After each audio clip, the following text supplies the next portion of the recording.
Hey guys, Sam here, bringing you another story of diabetic and athletic success. On today's episode, I was lucky enough to be joined by type 1 diabetic and former LPGA Tour contender, Carling Nolan.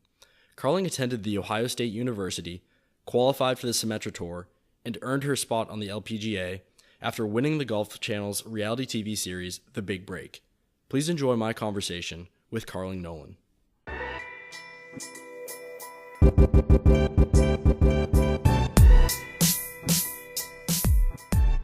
Welcome back to the Game Plan T1D Podcast. I'm your host, Sam Benger. On this podcast, we explore the lives of athletes living with T1D to try to uncover what it is that allows them to excel despite their diabetes.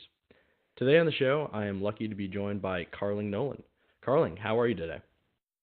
I'm doing good. Thanks for having me on, Sam. Yeah, no, my pleasure. So a common place we like to start is sort of at the point of your diagnosis story. And I don't actually have a ton of background knowledge on your diagnosis story. So I'd love for you to kind of set the picture and talk about when was it you were diagnosed and sort of what that experience was like for you. Sure, absolutely. So I was diagnosed when I was 4 years old, and that was back in 1990. So I've had type 1 for 28 years, and so I was pretty young. Obviously, there's a lot of things that I don't remember, but I know that it was something that actually my mom and dad were concerned about for a little bit. You know, I was kind of having those symptoms of using the bathroom a lot and being very thirsty, and we actually went into see our pediatrician a few times about it, and he, even though I had like blood sugars around 200, he wasn't very concerned about it for some reason. I remember him, my mom saying that he said, "Oh, I think it's fine. She probably just ate something weird." And so by the time I actually was diagnosed, I was very, very sick, and obviously went to the hospital, and I don't think I was quite in DKA, but I had gotten, my blood sugars had gotten pretty high. So, but I think that's a lot more common 28 years ago, where you almost get misdiagnosed for a little bit, or it's not the first thing they go to. I'm glad to see that people kind of get diagnosed a little easier nowadays, for sure.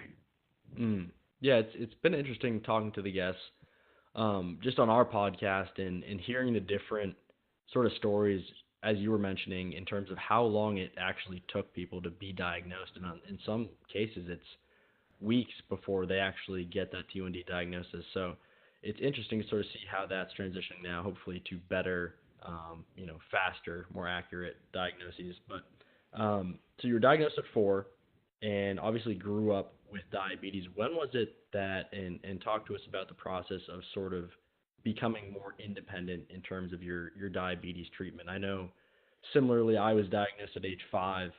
And one of the earliest memories I have in terms of diabetes treatment was practicing shots on an orange for whatever reason. And, Sam, I knew you were going to say that. Oh my gosh, yeah. Everybody from our generation practiced on an orange. I don't know why we needed to practice so much. It wasn't too difficult to actually give yourself an injection, but I wanted to hear your take on sort of what that process was like. And I know, starting out, it can be something that when you're diagnosed that young, it's just all in your parents' hands. But obviously, establishing some independence with regard to your treatment and your management is super important. So I wanted to hear your experience on that front. Absolutely. Being very young, of course, my mom took the lead on a lot of things. And, not saying that my dad didn't. He was more of a worrier, I think. So my mom really took really good care of me when I was very young. I did practice on an orange, as we already covered. It was very intimidating for me to start. I vividly remember as a kid thinking like I didn't want to even prick my own finger, and I didn't want to give myself a shot. I was very nervous about it. And I guess my mom had just done it for me for so long that it just seemed like such a big step. And I think with kids with type 1, they do kind of, I know maybe for some people it may not be that big of a deal to like have to give yourself a little shot. But for me, like I felt like I was like growing up. Like I felt like, oh no, I just want to stay a kid and I don't want to have to do this on my own. So I remember my mom, and I can't tell you how old I was. I might have been like 7, 8, 9-ish. Like it had been a few years and I was still not giving myself shots. And one day my mom was like, listen, you're not going to eat lunch until you give yourself a shot. Like, and she's the nicest woman in the whole world, too, but I just was not taking the plunge. And I was like, no, Mom, you just do it. And then she was like, you've done it in an orange literally 2 million times. Like, you need to just do it, or you are just not going to be able to eat. And that was the first time that I finally, like, jammed it in there. And then I was, like, off to the races from there. So it was kind of a tough transition for me. But I think once she kind of just sink or swim pushed me in, I was able to kind of start taking a little bit better care of myself, you know, just as a kid, like taking a little bit of the reins. Yeah, I love it. I remember I had this like bright red lunchbox with all my diabetic supplies in there. So my glucose meter, my insulin vials, my syringes, lancets, all that stuff. And I remember when I actually really started being independent about my care, it was like I'd sort of started my own little business, and I was, you know, the CEO of Sam's Diabetes. So it was a cool little, you know, pride feeling that I remember having. But it's an important process to sort of go through. So, you know, obviously the Game Plan T1D podcast, we're all about diabetic athletes. You know, for our audience that doesn't know this yet, you went on to become a professional golfer. So at what point, and did this sort of coincide with you becoming more independent in your diabetes treatment? At what point did you sort of discover your passion for athletics and specifically for golf? Well, that is kind of like a bit of a specific story too, is my father was a wrestler. So he was an All-American wrestler at the University of Arizona, and he was an All-American. He won a couple Olympic trials, like pretty big athlete. And I have a couple older brothers, and they were somewhat athletic, but I'm being a little political when I say that because they really were not at all. So my dad really wanted me to be an athlete, and I think he was even worried because, again, it was 30 years ago, because he thought, is she going to be able to play sports now that she has type 1? And now we know that, you know, it's literally anything is possible, which is wonderful. But he thought, well, maybe if she can be a golfer, then she can be really good at this, and it'll be easier to manage her diabetes. And this never works out for parents ever when they say, I'm just going to choose this sport for you. But my dad started taking me out to the golf course and the range. And to be honest, he got really lucky because I really did fall in love with the sport. I was really good at it right away. So I think that helps as a kid when you're a girl and you're just surrounded by boys out on the golf course and you beat up on all of them. It's the best feeling ever. And and I didn't really start golfing right away, not when I was 4 or 5. We started golfing when I was closer to 8 or 9 years old, and I really enjoyed the competitiveness of it and being good at it right away, and that's what kind of drew me to the sport. It's funny you mentioned golf being sort of easier on a diabetic. I've always found, and I love to golf sort of as a hobby, not competitively at all, but I've always found that walking even 9 holes, for whatever reason, just drives my blood sugar super, super low. And I always have to make sure that I come prepared with glucose tabs and fast-acting glucose, a Gatorade, whatever it may be, to sort of prevent that. And I've never experienced anything like that in football or in training or anything like that. Was that something that you experienced early on? Oh, yeah, absolutely. And I think we did kind of figure that out after a while. There's a couple of things that make it tricky is it kind of more coincides with like a marathon, right, where you're almost just like jogging for 4 to 5 hours. You're on a golf course for 4 to 5 hours. So it's just a longer period of time. You have to make sure you're in range. And with golf, it's so specific that if my blood sugar is out of range, then all of a sudden I'm a really bad golfer. So that was another thing that makes it very tricky. So it turns out it wasn't always the easiest sport, which none of them are, though. We all have our different problems. But I remember as a kid, like through each stage of golfing, like when I was a kid, I had a way that I managed my diabetes, and it was different when I was a teenager, and it was different when I was in college, and it was different when I was a professional. But when I was a kid, I remember it was very basic. The basic was just try not to go low. So I would have my little golf bag, and I would just like fill it with juice boxes. And it was so heavy, so it was probably not even helping me not go low. So my dad and I would go out there, and we'd play golf, and then I would just drink my juice boxes when I needed them. And we didn't really focus too much on like the highs or the trends, or just drink a juice box when we were low, and we just keep going. Juice box a day, that's all you need. So Yeah. I think, a lot of diabetics and diabetes in general impacts our bodies so differently for each person.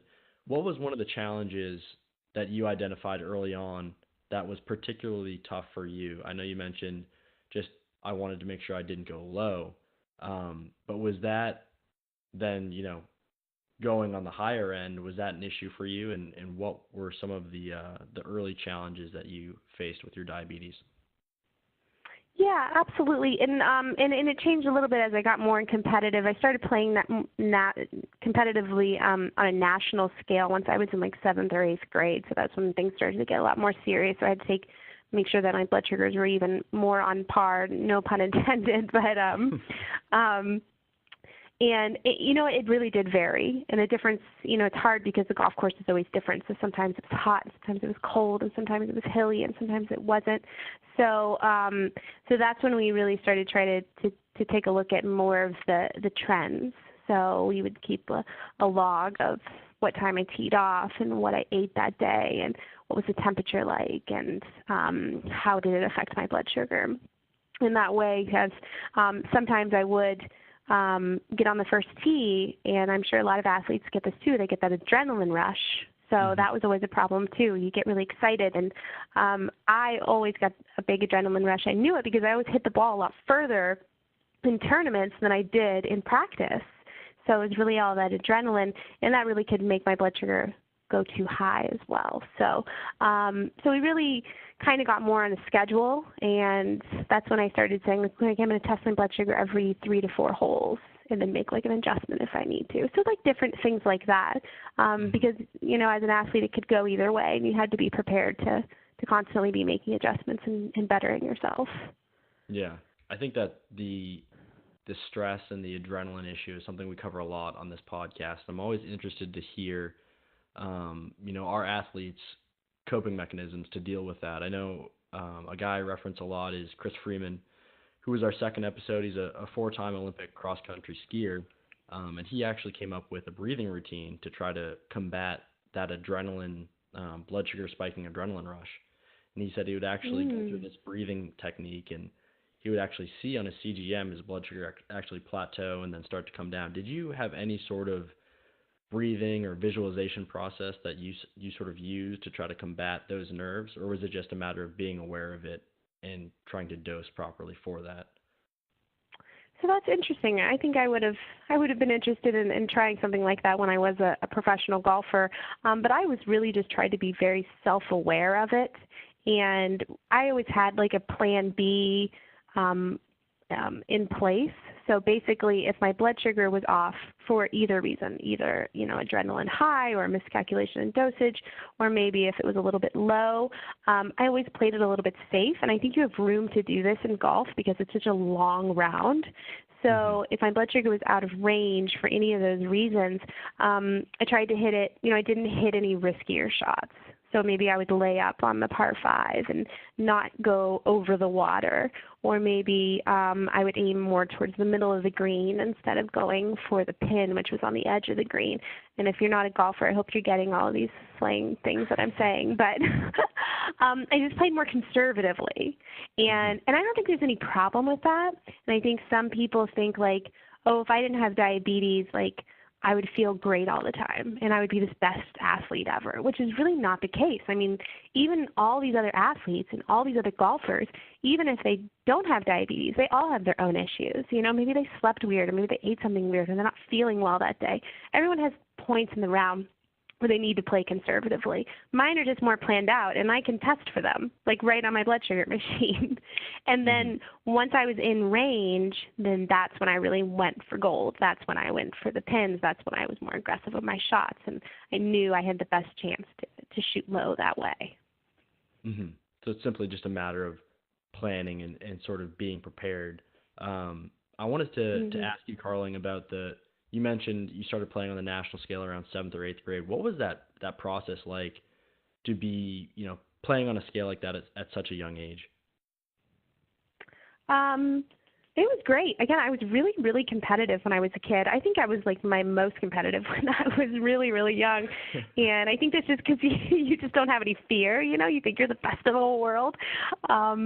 So basically how that works is you have like qualifying rounds. Like, so you'd be the best in like your city, and then you'd go like to this, like a state tournament, and then you do really well there, and then they'd send you to the national tournament, and then they have something called the AJGA, it's the American Junior Golf Association, which is basically like the LPGA Tour for kids, and it's actually boys and girls. It'd be like LPGA and PGA. It's like the best of the juniors, and they have a circuit. So you would, and it's based around school, which is hilarious, but so over any holiday break, they would have a tournament. So if you want to have a tournament over Thanksgiving and a tournament over Christmas and a tournament over Easter, and you have tournaments all summer and based on kids' school schedules. So every single holiday as a kid, starting in about 7th or 8th grade, we were on the golf course playing. Like I remember ordering like the turkey and mashed potatoes like from the hotel because it was Thanksgiving, but we were at a tournament like some other state. Wow. That's crazy. And was it something where they actually kept rankings and would rank players similarly to how they do on the PGA and LPGA? Yeah, they would. So based on like in the beginning, you could only play in a couple of the tournaments for the whole season, and if you did well in those, then you could play in more. And then it was like kind of it's really similar to how they do it on the PGA and LPGA tour, and I don't think people really know how that even works now. But if you get like in the top 3, like first, second, or third place, then you're exempt for the season, so you get to play in all of the tournaments. And if you do well there, you're exempt for the whole next season. So basically you have to play good and keep playing good to keep playing. And then if you play bad, they kind of back you off a little bit. So that's how it's a little bit, it can be kind of stressful as a kid. You know, you don't want to have too many bad tournaments in a row or start losing your ranking because it's a little bit of stress. Absolutely, and it sounds like you were able to continue to play at a high level, you know, going on to become a professional golfer. But did you have, and do you have sort of a memory or a certain tournament that you look back on as perhaps one of the more fond memories from that time?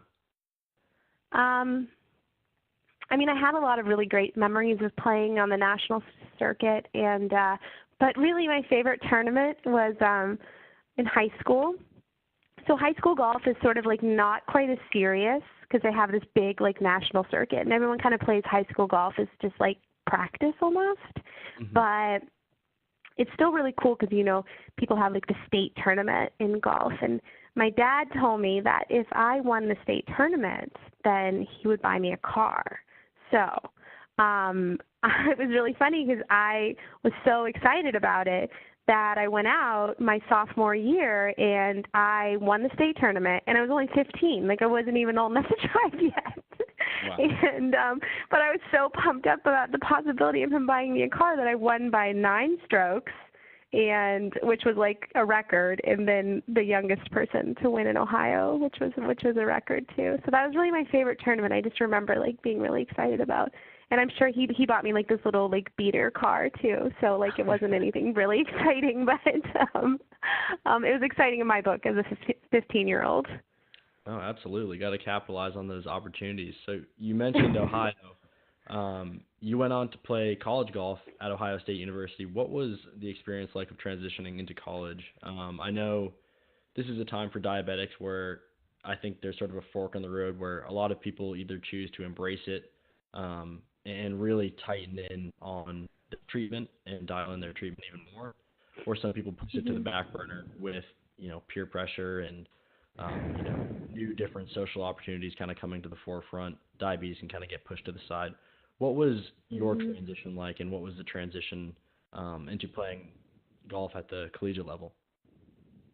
Yeah, and I think actually I had a little bit of a mixture of the two, to tell you the truth. When I went to college, I was still very, very into playing my best golf, and I was a really good kid, and the fact that I wasn't into partying that much or going out, but I just really wanted to practice and go to school, and my diabetes control was just okay in the beginning. and I had some higher A1Cs in the beginning because, it's the first time on your own. So I definitely fell into the trap a little bit. But I really did see that it was affecting my golf. And it was really just my first year. I would say my first year didn't play as well as I wanted to. And I really kind of came to the conclusion that maybe it was affecting my golf.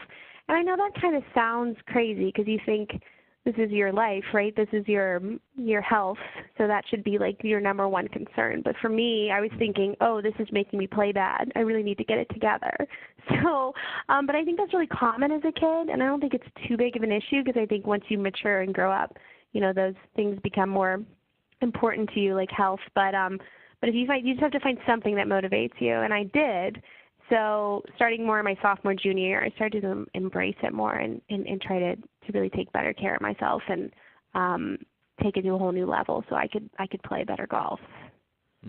Yeah, I think an important process for any diabetic is sort of, and some of our guests have spoke to this before, but finding your reason for control, and especially as a diabetic athlete, I think for a lot of people that reason can be your sport. And if Right. you don't control your diabetes, that is absolutely going to impact your performance in your whatever sport you may be playing. But obviously, Ohio State went well. You went on to become a professional golfer in 2008. I wanted to ask about the qualification process. I've sort of heard there are certain schools you need to pass through to sort of earn your spot on the tour. Talk to us about that time and what was that process like, and did diabetes sort of prepare you for any of that adversity or competition? Yeah, sure. So right after I graduated from college, I knew I wanted to be well, I'll have to go back a little bit because I went to qualifying school when I was a junior in college, and I actually made it through to be a professional before I finished college. And but before I could play my first tournament, I messed up my wrist, and I needed surgery on it. So I busted my wrist, and I needed to take like a year off, which was really devastating for me. So I got a medical leave for the tour, and then I actually ended up being a blessing in disguise because I stayed in school and I got my degree, and then right afterwards I was able to start playing immediately. But the qualifying school process, and they say school, and I don't even know why they use that term. It's just a tournament. It's a 3-stage tournament. So in the beginning, you go to the first stage of qualifying school, and it's just a normal tournament. It's 4 days, and they say, okay, there's 700 girls here, and the top 150 get to make it to the next stage. And there could be like a couple locations, right? So then you go to stage 2, and all those people who made it to stage 2 will play against each other. And they'll say, okay, the top 50 people from all there will go to the final stage. And then once you go to the final stage, you play against each other, and they'll say, okay, the top 20 people will get their card or their ability to play on the LPGA, and then the next 60 people will get their card to play on the mini tours, which would be like the Web.com tour, which is the men, and then the Symetra Tour, which is the women. And I started out on the Symetra Tour, and right after I graduated from college, that's when I went on a pump for the first time. So it was a really big deal for me. And I never really wanted a pump. I was always nervous about being attached to something, and the whole thing. And I think I was so set in my ways. I had diabetes for like 18 years that I'm like, I already know what I'm doing. But people were telling me that you can be in even better control if you get on a pump. So I did, and I did really like it a lot. And I was able to. I really liked the idea of using the temp basal rates when I was golfing, because thinking back now, I have no idea how I did it on just that one Lantus injection throughout the day. It's craziness because I'm constantly changing my basal rates now. And so I was on a pump, and I was able to kind of start playing professionally on the Symetra Tour to start, and that was kind of my big start in life. There was a lot of life changes all at once. Certainly, I think that whole process just must require a lot of self-belief and just a really positive mindset. Did you feel like that was something you sort of had from early on, and was that in any way sort of impacted by having to be mentally tough about your diabetes? Oh yeah, absolutely. I'm like weirdly positive, and I think I get that from my family. So my dad is like that as well, and I think it really does come from the diabetes because there's so many times in your life, especially with diabetes, that things like go wrong. I mean, it doesn't have to be anything grand, but maybe you ate something and your blood sugar's a little high now, or you're a little low, or things like that. So we're always talking about how like we have to celebrate the good times too. Like you can't forget how good you're doing. So like whenever you test your blood sugar and it's 120, you never think like, oh man, I'm so good at this. You just think like, oh yeah, that's what it's supposed to be. But if it's high, you're like, oh, I stink. So my parents are always telling me like, oh no, look how good you did, look how good you did. So you always have to remember the good parts. So I try to do that really in life because I think people don't focus on good parts of their life. And I try to do that in golf. So in golf, again, there's so many bad things that can happen. You hit one ball in the lake, or you hit one ball out of bounds, or you get a bogey. It's good to remember, like, okay, no, I'm good at this. I had a good string of holes. I'm going to get back on track. And it's very, very important. You almost have to be, like, as a golfer, you almost have to be a little bit insane. Like, you almost have to, like, tell yourself that everything's fine all the time. Everything's fine. I'm good at this. I can do it. And that was kind of my mentality a lot when I was on the golf course. Mm-hmm. Yeah, I think golf is such a perfect analogy for life as a diabetic or otherwise, just because you have to be so present. And, you could have quadruple bogeyed the last hole, or, hit a ball into the woods or into the water hazard, but it's just this next swing that matters. And it sounds like you definitely embraced that mentality. So I wanted to talk about another cool experience that you were able to have with winning the Golf Channel's Big Break reality TV show in 2010. What was that all about? And I've seen a few episodes of that show, but could you sort of provide us some background about what that whole experience was like? Yeah, the Big Break was really an awesome experience for me. So what that is it's for people who played on the mini tours. So that's what I qualified for first in my career. I was on the Symetra Tour, so it wasn't quite on the LPGA yet. It's just a step below. So they take women from the Symetra Tour, and you're on this reality TV program, and it's kind of like Survivor for golf. So we were in the Caribbean, and they have all these golf challenges every single day.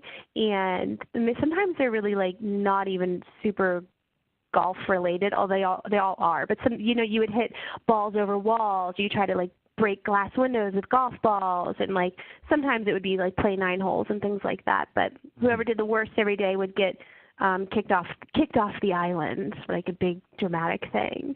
And then whoever made it all the way to the end without getting kicked off was the winner of the Big Break. And the Big Break was your big break into the LPGA. So you got to play on the LPGA and Ladies European Tour, and you got sponsors and things like that. And it was an awesome experience. It was really, really hard. They film one episode per day for 2.5 weeks straight. And you would film from like 5 a.m. to 9 p.m. Like it was a whole day process. And it was difficult diabetes-wise because everything was very secretive. Like you didn't know what the challenge was going to be, and you didn't know what time you were doing anything. I was really surprised how serious it was. Like it was very much like, okay, wait in this room and then come out, and now you guys are going to do this challenge where you run down the fairway and you hit the shot and you run back, and I'm over here like, hold on a second, I need to like put in a temp basal rate for this.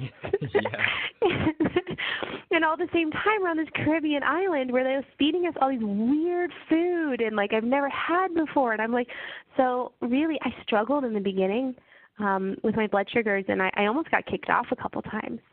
And I even remember this really emotional scene where my blood sugar was high all day, and I almost got kicked off, but I didn't, and I made it through. But they were interviewing me, Dan. I started to cry in front of millions of people on TV. I was like, I'm just sorry, my blood sugar's really bad, and I'm really crying right now. And I'm so embarrassed. But I thought, well, it's really kind of just reality. Like, we all have days, and especially I think we all know if you have type 1 that, if you're off, then you're emotionally, physically, everything off. But then I started to get it together, and I'm sorry, Sam, this is like a really long story, but no, these are the details we like to hear. But what I did was I decided, like little before middle of the show, I thought, like, I really need to take control of the situation, because right now, like, I don't know our schedule it is. I don't know what we're doing every day. I don't know what I'm eating. Like, I'm all over the place. So I decided, like, I was going to take control. So I talked to, like, the chef there. There was, like, a TV show chef who was with us. And I said, I need you to make me grilled chicken breasts and wheat toast, and I need you to make me a bunch of it every single day, and that's all I'm going to eat. And they were like, oh, but we have all these fancy blah, blah, blah, blah, blah. And I was like, no, this is what I want. I need you to make it for me. And so, like, I ate that. That was the only thing I ate, like, for the rest of the show. From, like, breakfast, lunch, or dinner. I ate that because I at least could control that. Like, I knew what my carbs were, and I knew how I can at least get in control that way, because everything else in my life was going to be kind of messy. So it really helped a lot. Like, I started having kind of better blood sugars. I started feeling better. I was a little less nervous on the show, and I started kicking some butt. So it was great. So on the show, with it being sort of a reality-based TV show, did they try to build your diabetes into, the whole story of the show and your character, and how was that sort of incorporated, or was it more just something you were dealing with in the background? I was surprised that they didn't, to tell you the truth, because, you're right. On any reality TV show, you have, like, everyone has their thing, and I did talk about having diabetes, but they didn't really push it too much on the show. We didn't talk about it that much, although I think I was open enough to say, like, oh, my blood sugar's off or this or that. But my guess is, I don't think people know a lot about type 1, so it's hard for them to, like, talk about it or ask questions or say anything, because they probably don't know, because I think, we're still improving the education in this country about, like, what it actually is and what it means. So I wish I had the opportunity to talk about it more on the show, but you just kind of caught some glimpses of it here or there. That's interesting. Yeah. Obviously, you won the show. You got the big break. What was that like, with sort of earning your shot at the LPGA Tour? Oh, it was so exciting. The only weird part is they film it in February, and you win it, and you're on this tropical island, and nobody knows you're there. You're not allowed to tell anybody you're going to film the big break. Again, it's very secretive. And they don't start filming the show they don't start showing it on TV until, like, July.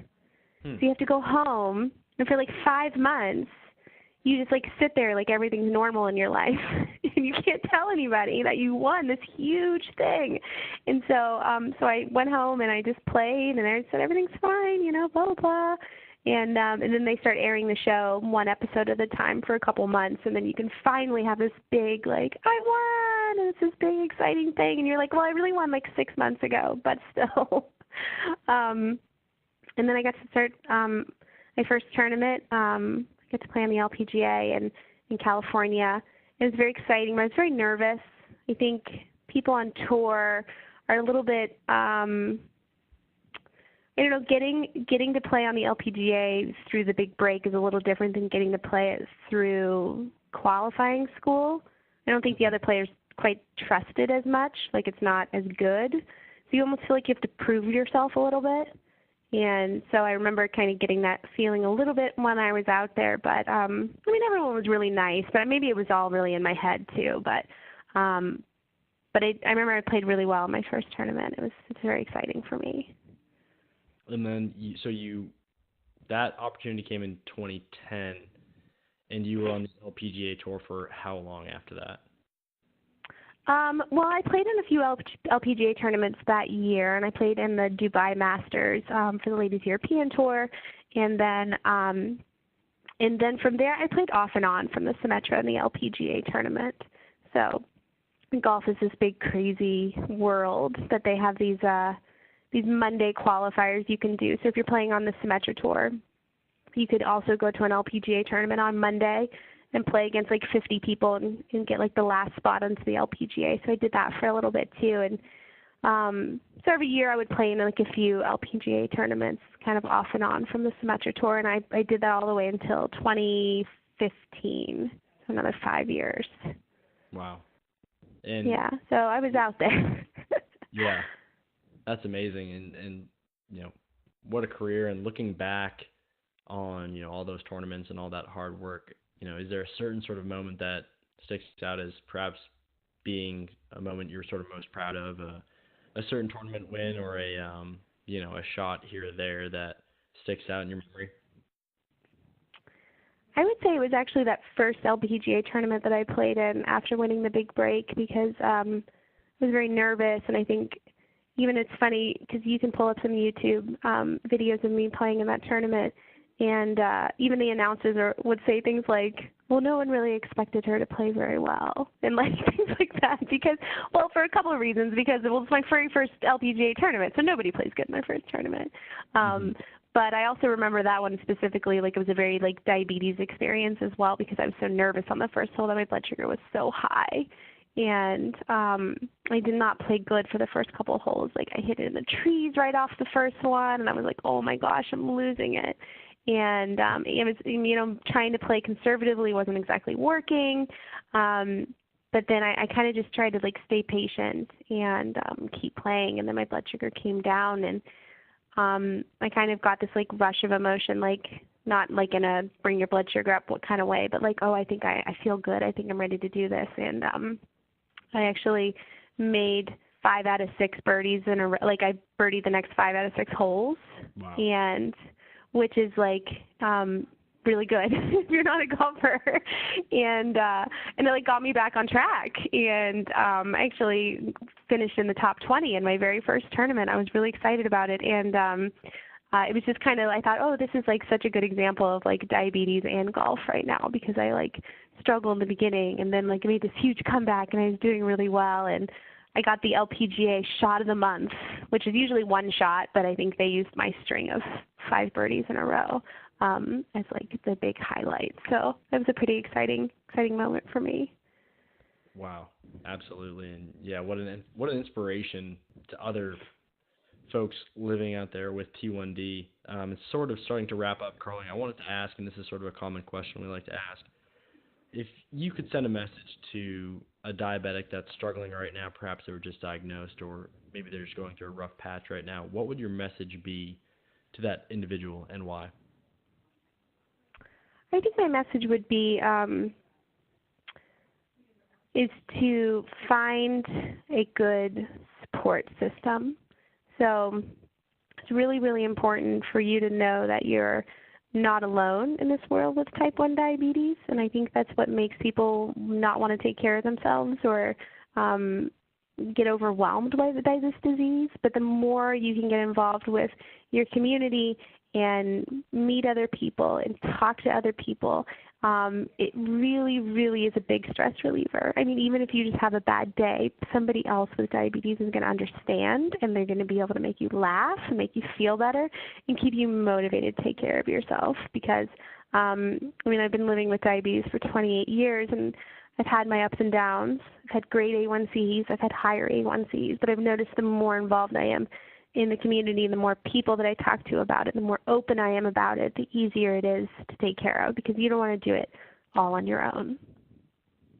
Yeah, I think that's a hugely important message, and something we like to talk about with our guests on the show is just how important it is to fully embrace your support network and not try to shoulder the burden of diabetes alone, because I think in that situation you're sort of asking for trouble. But Carling, thank you so much for sharing your story with the Game Plan T1D audience. It's an amazing story. Thank you so much for coming on the podcast. Oh, thank you so much, Sam. I really appreciate it. I am Carling Nolan. I have type 1 diabetes, and I have a game plan.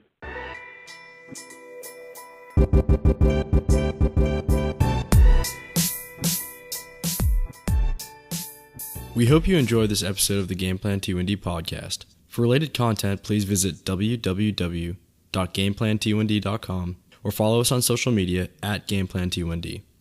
Find your game plan.